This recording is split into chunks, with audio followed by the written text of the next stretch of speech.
I don't... Peter paused for a moment before saying what he really meant. I belong here. Spider-Man belongs everywhere, Spider-Zero responded cryptically. Come with me, and I'll show you. Peter didn't want to go through the portal. Something told him it would be hard to get back, for any number of possible reasons, and he couldn't take the chance. So instead, Spider-Zero showed him the web of life and destiny through the rift. The night sky beyond it blazed with portals and stars. The city below it, so far below it, was a dark splendor of neon-lit towers and shadows, extending to the horizon in every direction. See, Peter? This is your destiny, Spider-Zero said. Our destiny. If the web fails, all spider people will disappear, including you. And not too long after that, reality comes apart. The web is what holds it all together. His gut told him to leap into action and save the universe. But in his heart, Peter knew that he had to say no, at least for now. His city needed him more. If things get worse, you know where to find me, he said.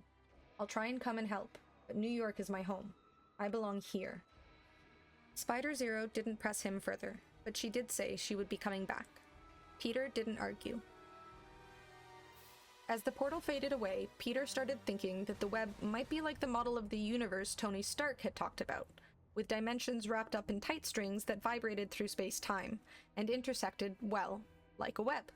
Peter knew a little about string theory, but the way Tony talked about space-time when he and Reed were working out the math for the TRD, that was just a bit beyond Peter's reach.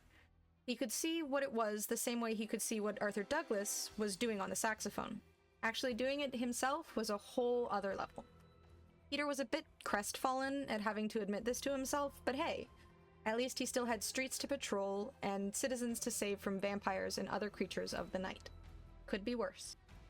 There you are, a more familiar voice called out, snapping Peter back into reality.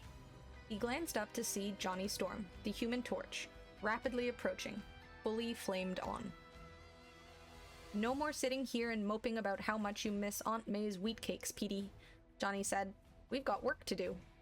Didn't we just defeat a deviant mutant together like an hour ago? Peter asked.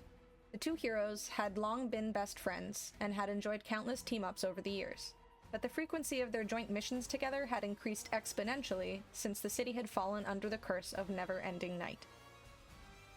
That's already old news, Johnny laughed.